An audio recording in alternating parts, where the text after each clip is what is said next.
Well, we're having a little bit different type of adventure today. We're in York County, a place known as Raab Park, part of the York County Park System. It's also the location of a rather large, historic iron mining location in the 1800s. We're going to be led today through the park on a hike by Jerry Jones.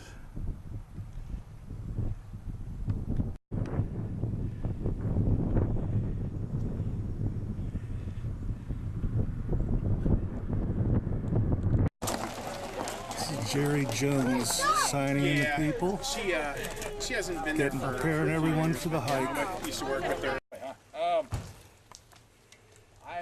I'm Jerry Jones with the York County Parks, and this is Raab Park is one of my favorite parks, as you're going to find out why with my archaeology, geology background.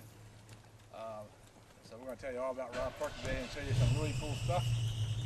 And the title of the program is History and Mystery, because we still have a lot of mysteries. You know, when you do, everybody seems to overlook. We had one time in the 1870s, 1860s, we had 170 different iron mines working in York County. So they're very well scattered throughout the county. Raab Park was the site of the former York Iron Company mine, which actually was one of the largest operations of the ore in York County, and it's still pretty well preserved today, as you're going to see. How many of you have never been to Raab Park before? Yeah. Well, since it was a park. Oh, since it was Before it was a park, I was here many times. Yeah.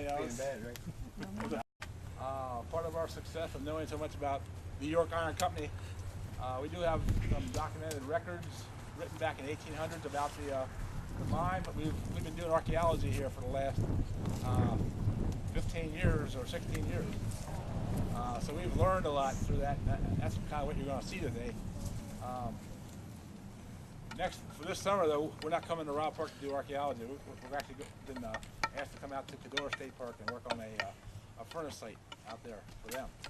So we're going to give Raab Park a rest for a year. So,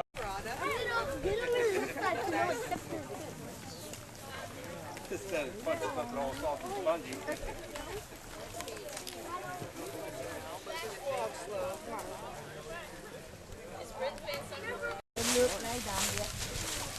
Whoa. everybody's attention, all 55 of you, Bill. This is the first evidence if you were walking through these woods and didn't know anything about the history of the property and you came upon this. How many of you would say this is man-made or natural? How many say man-made? Raise your hand. How about natural? Okay, well, it's obviously man-made. This is what we call the quarry. This is a trench that runs about 400 feet. You will see the other end when we get to the bottom of the hill. Actually, the iron ore that was in quartz, the iron ore is called hematite. It was in quartz vein. That's how a geologist buys his milk, in quartz. And anyway, so the quartz veins are running parallel with the ridge. So all the trenches that we have on the property are running this way. Okay? And actually the mine shafts are also running this way. So this could have been the very first part when the ore was discovered in 1854 by a Abraham Musselman who found the ore laying in the field. This could have been the first pit that they actually were working on.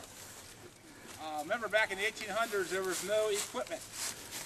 Picks, shovels, black powder, dynamite wasn't used commercially until 1890. They had wheelbarrows, carts. So how many of you would dig out a hole like this in the ground for about 25 cents a week? Anybody want to raise your hand? Okay. You're probably looking at about 8 to 10 years of progress here. What took to dig this pit out?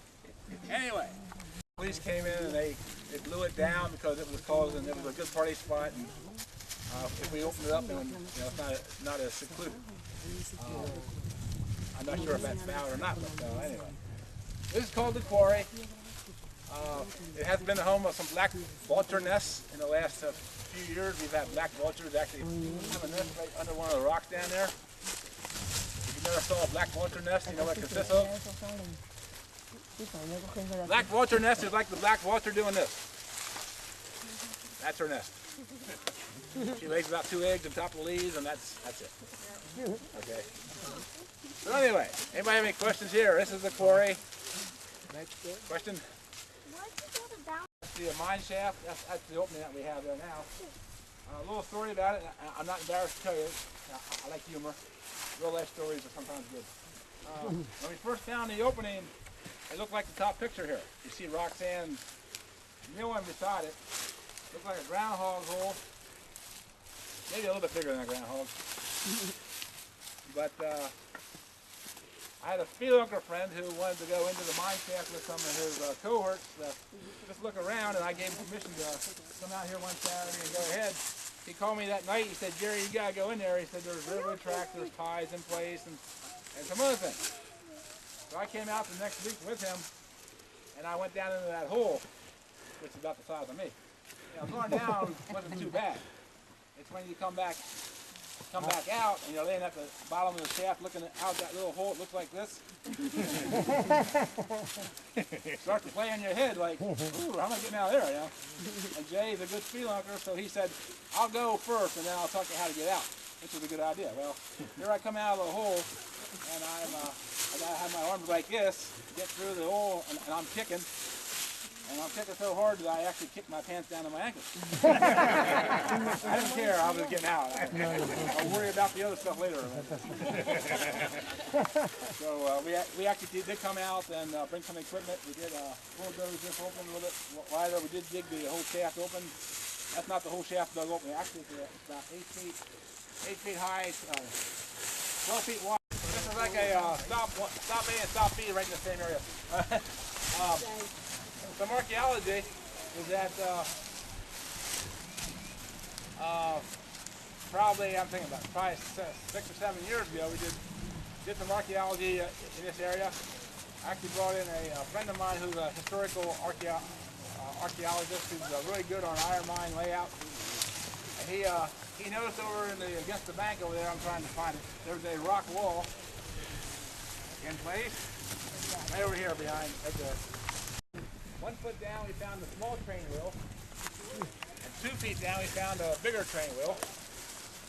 And actually, when they took that off, right below the train wheel were ties in place, about every 24 inches. No tracks, just ties. And they actually found 4 or 5 spaced every 2 feet.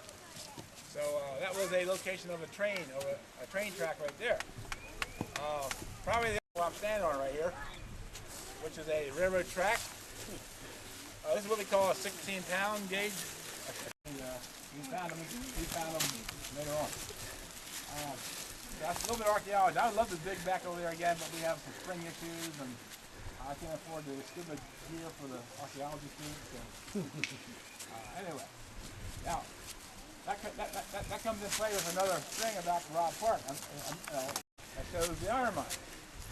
And they actually drew the railroad track off the Hammer Branch Railroad, and that's on the other side of Green Valley Road. That's how the ore got out of here. They had a siding going down to Hammer Branch. But the 1875 map shows the railroad on this side of the stream. But I knew about the one on that side of the stream that I will show you in a little bit. I did not know about that one until, like I said, just a few years ago. So for a long time I was saying, did the stream move, or did you draw the map wrong, or what? Until we found out railroad, and that kind of answered the question. Before 1875. Maybe they were only working over here. That's just a theory. Okay. All right. Let me move over here. Get my back. Go back in.